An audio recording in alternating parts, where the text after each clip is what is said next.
ایک مولانا عبید اللہ سندھی رحمۃ اللہ علیہ بہت بڑے علامہ گزرے ہیں، پہلے سکھ تھے اور اس وقت ان کا نام تھا بوٹا سنگھ۔ ہمارے ہاں یہ ہوتا ہے کہ ہم 4 دوستوں میں بیٹھے ہیں اور لوگ ہماری بڑی عزت کر رہے ہوں،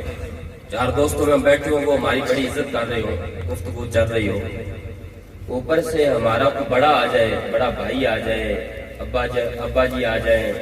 امی جان آ جائیں، اور وہ آ کے، ان کے لیے تو ہم چھوٹے ہیں، ان کے لیے تو بچے ہوتے ہیں، تو وہ آ کے ہمیں کوئی اپنے انداز میں سختی کے ساتھ پکار لے تو ہمیں غصہ آ جاتا ہے۔ میری انی عزت سی تے جناب، میں عزت نال بیٹھا سی، انہوں نے آ کے ویکھو جی انہوں نے کیویں دا بلاتے، بڑے سے نال وہی رہ گئے۔ اللہ تعالیٰ معاف فرمائے، ہم مختلف قسم کی باتیں کرتے ہیں، ان کی بات کو برداشت نہیں کرتے، لیکن جن لوگوں نے مقام پایا انہوں نے ایسے نہیں پایا۔ ان لوگوں نے مقام پایا، انہوں نے کہا کہ ماں باپ کی عزت تو ان کی عزت ہی ہے، ہماری عزت جاتی ہے تو جائے، ان کی عزت میں حرف نہیں آنا چاہیے۔ تو مولانا عبید اللہ سندھی رحمۃ اللہ علیہ، جن کا پرانا نام بوٹا سنگھ تھا،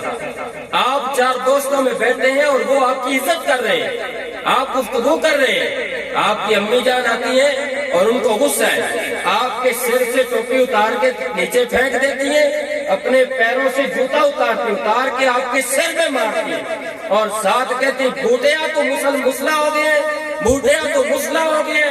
اس طرح کر کے کہتی ہے، بوٹیا مسلح ہو گئے، تینوں شرم نہیں آئی، اس طرح کر کے کہتی ہے، اور مارتے مارتے نا غصے سے آپ کی امی جان کے ہاتھ سے جوتا گر جاتا ہے،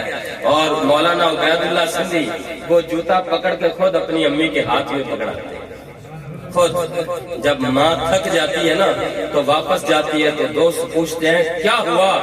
کون عورت آئی اور ہمارے بیٹھے ہوئے آپ کے سر میں مارتی رہی، آپ نے اسے کچھ بھی نہیں کہا، بولے ہی نہیں، وجہ کیا ہے؟ کہنے لگے یہ وہی خاتون تھی جس کے لیے حضور نے فرمایا ہے کہ اس کے قدموں تلے تمہاری جنت ہے۔ یہ وہی خاتون تھی جس کے لیے حضور فرمایا ہے کہ اس کے قدموں تلے تمہاری جنت ہے۔ کہا وہ تو ابھی کافر ہے، وہ تو سکھ نہیں ہے، اور تم پھر بھی مار کھاتے رہے۔ کہا وہ جو بھی ہو، میں تو مسلمان ہوں، حضور کے فرمان پہ عمل کرنے والا میں تو، مجھے تو حکم ہے نا عمل کرنا۔